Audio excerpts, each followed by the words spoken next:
Every time there is binge eating, it is actually a good sign because that you are having the access to your soul who is desiring to feel something deeper, to feel something within you, and which is why binge eating is such a beautiful thing that you can work on. And once you work on binge eating, you will elevate all aspects of your life to finally free yourself from and create the life that you desire.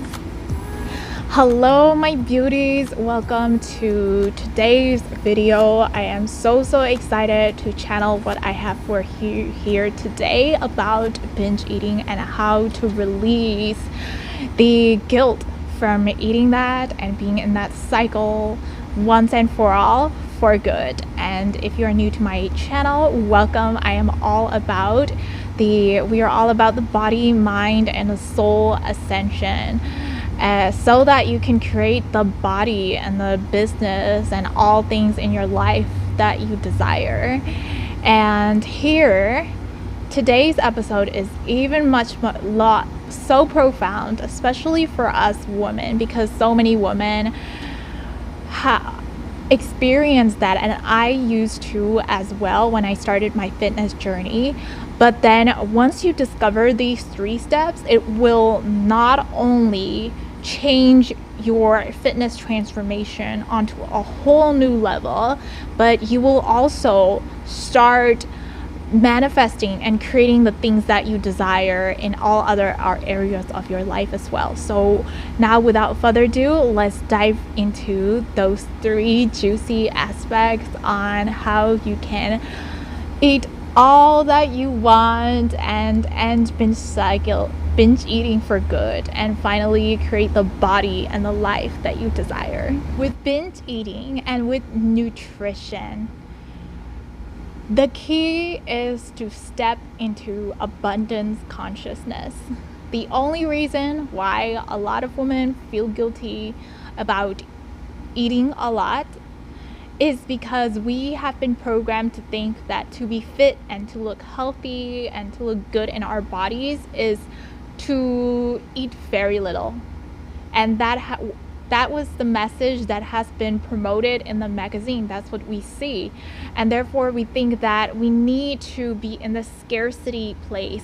We need to function and operate from this scarcity place of eating very little calories, eating very little carbs, in order to prevent that excessive unnecessary weight from gaining.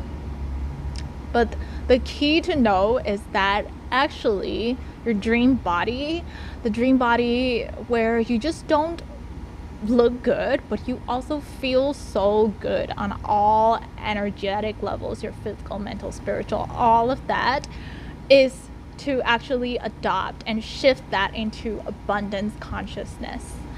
So what it means is eating what you desire and not allowing yourself to restrict from a certain food and not naming as bad.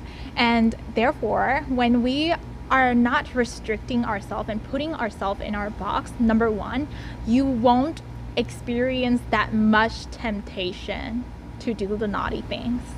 And number 2, when you do not do the naughty things too, like eating the junk food, you're completely fine, because you know that you can that what your body and your soul desires is the natural wholesome food, and then you will get back into eating it. So once you ingrain into that belief that it is who you are is actually someone who will eat abundantly of what she loves and what is also good for her body, then it is much easier to get into not just your dream body, but also your dream everything else, feeling good in your body as well.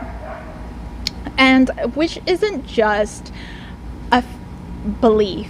And of course, beliefs shape everything that we do in our life. The beliefs, they control our reality. But also from a scientific perspective, when you look at your body as well, when we eat an abundance of carbohydrates, a wholesome one, especially an abundance of protein, abundance of vegetables and fruits, and all the things with the ample of real foods, the nutrients from there, real foods. What happens is it makes our body to make muscle protein as well. So when we build more muscle, it's also much easier to see the definition. So even if you are in the same body fat as before, you will have more definition. You will be able to see more of the abs or more of the toneness when you actually are not afraid of gaining weight, are not afraid of gaining muscle, because that is actually the key to a real sustainable health and sustainable looks in your body as well, where you feel so confident, in your curves, but then you're also slim, like in the waist. And so that is the main key on adopting an abundance consciousness. And when you shift that scarcity to abundance, it will shift other areas of your life as well. So for example, things like money. So money and food, they can be really tied. How you feel about one thing can also shape how you feel about the other. So when you start thinking, for example, a scarcity consciousness would be like, I need to spend very little in order to be rich, in order to save up money, in order to have more net worth. But an abundance consciousness is thinking, for example, that money is just energy, money is just flowing. And when you actually think bigger, when you are into like investing even bigger amounts in yourself, or investing or like growing your business into a bigger amount, like everything that you do is from a place of abundance, and therefore you become more open to abundance as well in your business and then in your life, in all other aspects of your life. So that is why shifting from scarcity to abundance is everything. And that is of course a video for a whole nother topic, but most importantly, this consciousness will shift your body into transformative, much more than you can ever imagine, being more in an abundance consciousness. Whenever you experience binge eating, whenever there is an episode of binging anything, it could be binging Netflix, binging on bad habits that you're not supposed to do, whenever you find yourself that, use that as a reflection tool, because it is actually a great moment for you to actually go within and listen deeper into what is going on in your life. Because most of the times when we are binging, we are not just binging for the sake of feeling good, but we are also binging because we want to avoid an underlying emotion. So it would, instead of binging and instead of chasing for the highs in your life, so chasing your highs with the food, chasing the highs with the wins in your business or the money, or the wins with your lover, being in the high, like the infatuated mode with your lover, think of life and think of your relationship with all the things in your life as like your relationship with your lover. The real big shifts, the real intense deep love that you actually find is in the neutral space. So it's in the time when nothing is going on. Like it's in the times when it's just a normal Thursday evening and you don't have much going on in your life, and then you somehow feel the urge to binge. So instead of making binging as wrong, use binging as like a thermometer to see where you are at. in the emotions way. So whenever you are binging, it's actually because we are trying to avoid an emotion that is within. So instead of avoiding and running away from it, I would explore you into looking deeper. Why is it that you wanted to escape from it? Why is it that you want to numb it down? What is actually present? And is there anything that you can, first of all, shift in your mindset, shifting in your belief, in order to actually start loving that neutrality within you, neutrality in your life, in that at that moment? Is there a space for you to be more mindful as you are doing it? And even when eating, as you are binging, is there something that where you can slow it down and take that in deeper, instead of your mind going somewhere, looking at even the food itself, looking at the, not just the content, savoring the moment of it, not just that, but also like looking at the energy of it. What what emotions does that food carry, and looking that within deeper. So look it deeper into the food, into that time that you're eating that food, and look at your life overall. How can you actually start not numbing down that pain, numbing down something, numbing down that emotion, but instead of that, like developing a relationship with that emotion? And how can you start having, or is there anything in your life that is making you want to binge, making you want to just like avoid or hide or just like leave from reality? So sometimes, most of the times, the deep issue of what happens when we're binging is not that the food is not the actual issue, but it is something deeper within your life. So I would encourage you to look into that more. Lastly, with binging, whenever we can avoid it before that happens, but instead of avoiding, what if we start embracing that binging? What if we stop shaming around the binging, right? As a society, as a collective, we are in this well put together, like we have been programmed to think that we need to be all this perfect, put together, like an Instagram model, where everything that you do in your day in a life is perfect. You eat very little, you do as what you planned.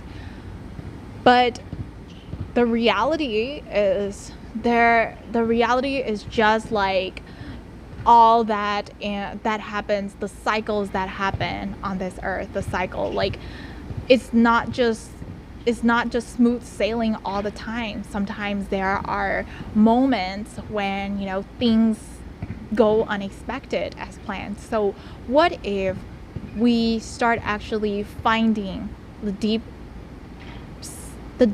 lesson from within?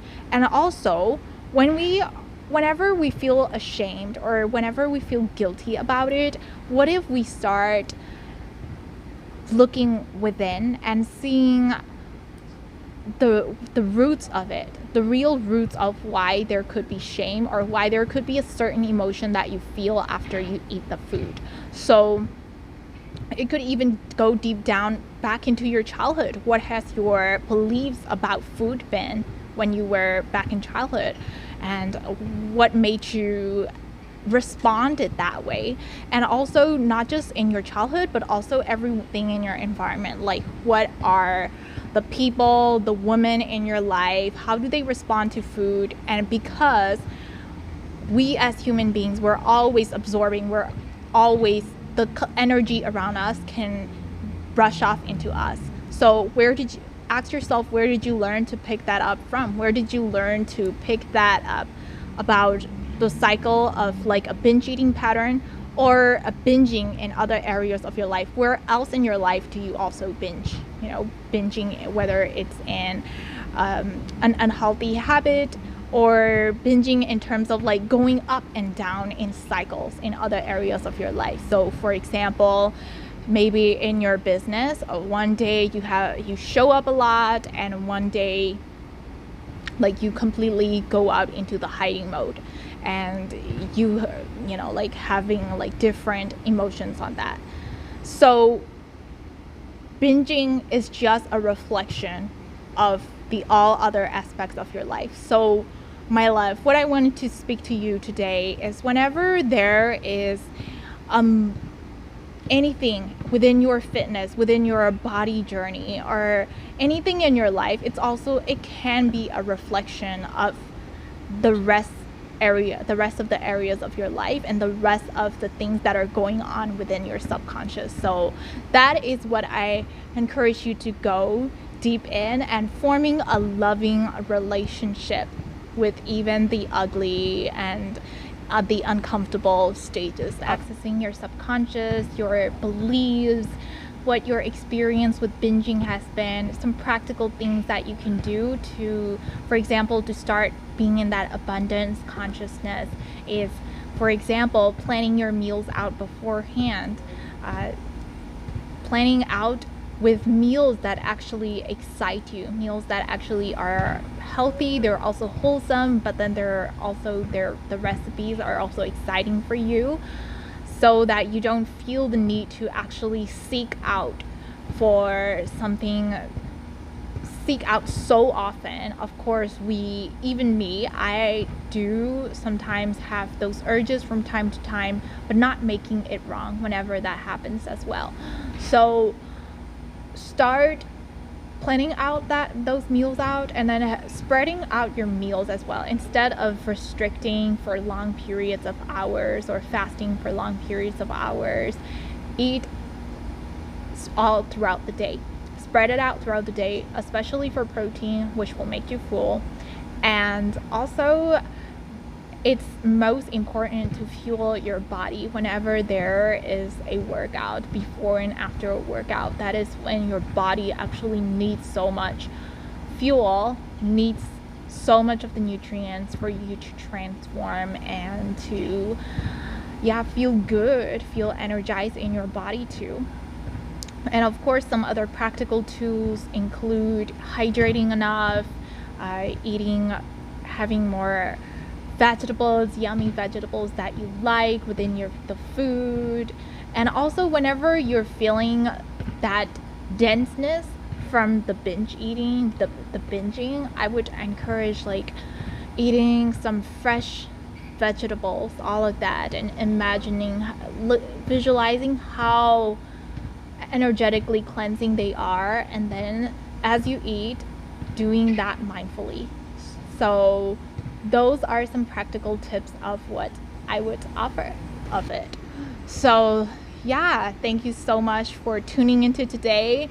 I know this topic I can go on forever and forever about how the body, mind, and soul is connected and linked. And of course, that is what I do as a coach. I am. So if you want to connect more with me and and see if there is anything that I can help you energetically with, feel free to reach out for me on Instagram. Feel free to connect with me on Instagram if you like. My Instagram is in the description box below. Thank you so much for today's video, watching this, and also comment down below if this resonates with you. Thank you so much again, my darlings, and I will see you on next video. Bye.